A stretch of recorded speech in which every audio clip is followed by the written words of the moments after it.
Yeah. I will say, Mark, before the 90-day challenge, I had never pre-qualified the way I do now. So, and then I look back and I'm like, I wouldn't have gotten them if I hadn't allowed that time to prospect. That you guys are actually showing up every day, like whether rain or shine, sick or not, you guys are showing up, and that was big.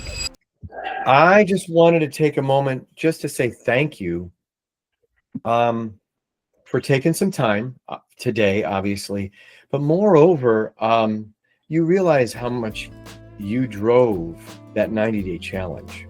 You inspired people. Oh, thank you. Yeah, and you inspired me too. So I really appreciate it. I mean, just remember that no matter where we're at, we are everyone's growing. Everyone's on a path. Yeah, constantly. And yeah, so when you see someone step out and willing to do and go out of their comfort zone like you did, that means a lot. So thank you. Of course. Thank you guys. I mean, I appreciate you and Jessica and Dave and even Frank and Alex for just, the good vibes. And this is what finally happened, that with the 90-day challenge, I noticed, right? I was able to take a big risk that I hadn't, as far as like going more into the listing side, because I was very buyer focused, which there's nothing wrong with it, but I knew that a goal of mine was to transition into the listing side. I just didn't know how, because I wasn't around people that were constantly, going for listings or going through the scripts or, doing the cold calling. So for me, that was one of the many valuable things that I got, that now I'm like more focused on listings, and I've got, I got 2 listings recently. So that was pretty nice. Now I'm working on getting a better commission, because I settled for 1% on one of them. Granted, it was $1.6 million, so it was like a pretty big listing. So I figured, look, 16,000 versus no thousand. Yeah, and that's just it. It's a business decision. There's no reason to get ego involved at all. You're making a decision based on, the needs of your business and what's important, and no one else can tell you any different. But of course, I do want to, Jessica is very inspirational on her 4%. So I want to, come up with knowing how to negotiate my commission, my paycheck, because it's like, if I can't negotiate my paycheck with you, Mr. Seller, what makes you think that I'm going to negotiate the strongest terms behind closed doors? So I want to get back. I've been practicing. That's what I was able to say it right now, because I've been practicing with Eddie from the Investor Mastermind, or with Idelis. Him and I love that. I love that. Scripts, yeah.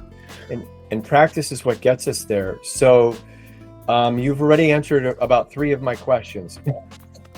I figured I tend to jump the gun, because it's perfect. I forget reason. If I don't say it, then I just forget it, and then it's perfect what you just shared. So tell me though, you did share, and I wrote this down, that listings were not really something that was in your experience a lot before this challenge. So what is it about the challenge that caused you to see things differently? And how does that look in your business now? What is it about the challenge? Knowing what to say and how to say it. Because I would hear you guys on, cold calling, how to set the appointments, like what to say and how to say it to set the appointments. Because I didn't know, like, what do I use? What do I say? How do I pivot in this conversation, right? If it's not going the way I want it, how do I pre-qual? Yeah. I will say, Mark, before the 90-day challenge, I had never pre-qualified the way I do now. So I am anal about the pre-qual. And it's not only helped me with sellers, but with buyers, and so again, the pre-qual, like, really, that it's crucial, because then you're not wasting any time.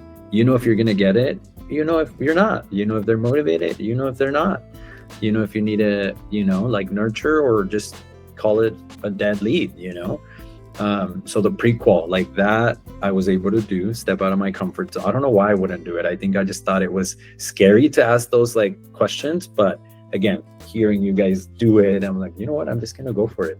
Well, if you think about it from the perspective of, like, when you go to the doctor's office, will the doctor see you if you don't fill the clipboard out? No, well, they need to know, right? They need to know what they're walking into and how to approach it. Right. So, yeah. And honestly, if the doctor didn't give you the clipboard, wouldn't you, like, think twice about wanting to see him. Right, because then I'd be like, well, does he really care? Does he really want to help me? How is he going to know what I need? Yeah. And so it's been. And now your second question, how has that impacted my in the business level? Well, I mean, it's allowed me to go out there and not be so afraid to, go after listings and get the listing signed. So yeah, that's been a huge win. Again, I didn't make 100,000 in the last 3 months, but this, I think I learned a crucial piece of which is going to help me make money. That'll parlay into those skills now can be stacked, and that's going to parlay into making more money. That's awesome. Yeah. You made my day just telling me that. Thank you. Oh, nice. Well, and I think, like you just talking about the pre-qualification script alone, the one thing that we've all heard this before, the one thing that we spend that we never get back is our time. We can always get money, but if we're spending time in a place that is not fruitful, that doesn't help. It doesn't help our mindset or anything. Yeah. So well said. Yeah. Good. Yeah. So tell me a little bit about, what was your favorite part about the boot camp?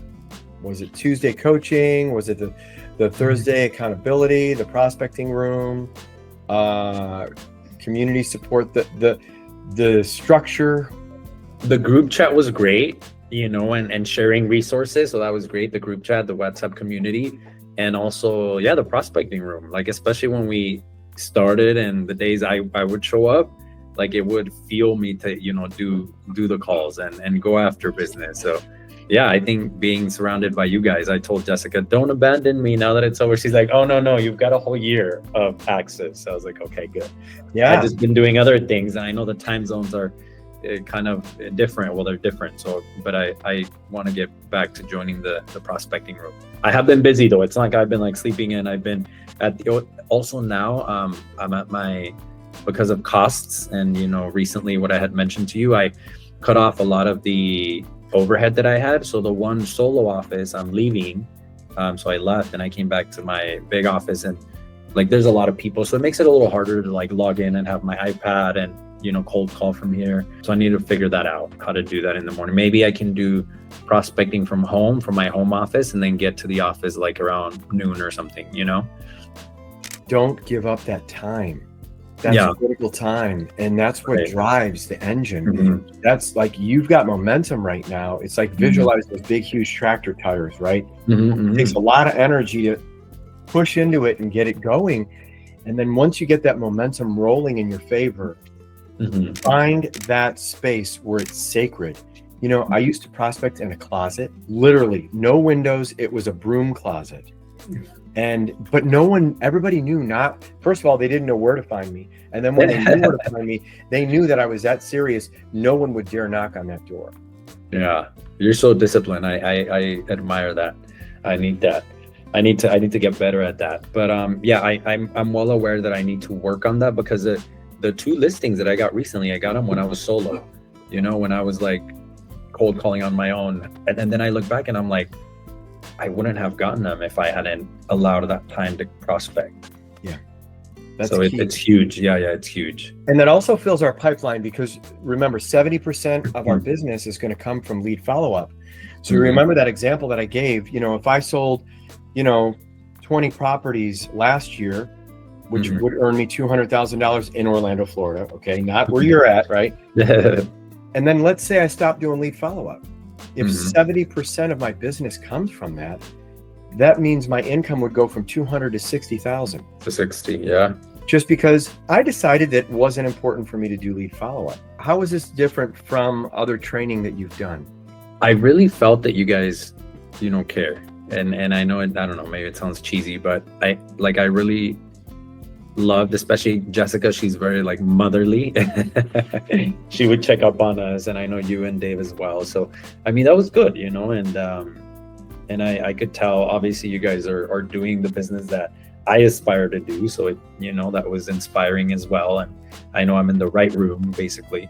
I don't know if that answered your question, but all that matters is this is about you. This is the Fonzo show right now. So What surprised you most about the program? That you guys are actually showing up every day. Like, whether, like, you know, rain or shine, sick or not, you guys are showing up. And that was big. That was very, very big. Like, regardless of how you feel, you show up to call, you know, to do the thing that a lot of us dread, but you know, you guys still do it. So that surprised me. I thought, like, oh, maybe they're gonna, you know, show up twice a week, but it's like a daily thing. That's, what you'll find is in almost in any industry, across all industries, it's the people that can master doing the mundane are the people, and stay focused, are the people that will have massive success. So that you are aware of that, not many people would even notice that. So thank you for noticing. And that also is evidence that you're going to be successful. How would you describe yourself, like before the boot camp and after the boot camp? I was less systematic with my client conversations. It was more like a scattered, especially when I was like talking to sellers. Now I'm more structured and efficient, and even with buyers now, I'm not gonna work with the buyer who's not motivated or who's very like, oh, maybe. I'm like, oh, I'm sorry, you know, let's check back in 6 months.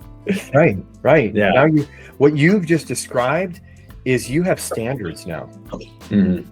And you're not going to part from those standards because they're important to you. Right. So outside of that, what's one mindset shift that you're going to take into your business for 25 and 26? Show up regardless of how I feel. Because remember, I was feeling crappy in November.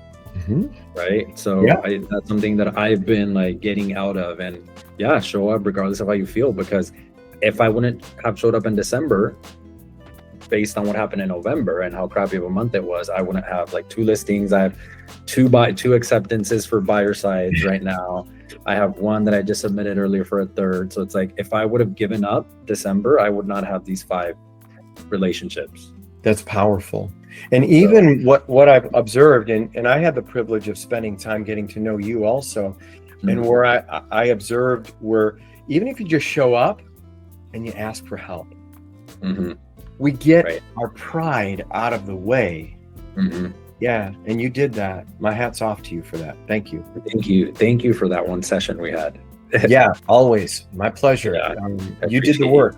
You did the work in that one. So if you could describe the boot camp in one sentence, what would it be? The boot camp was an experience that resulted in me polishing up my skills when it comes to sellers or listings. And wordy. No, I couldn't find the right words. I was like, I don't know. It's hard to describe because there were so many. There's no right or wrong answer. All that matters is what comes from you. So thank you for sharing that. We appreciate it. So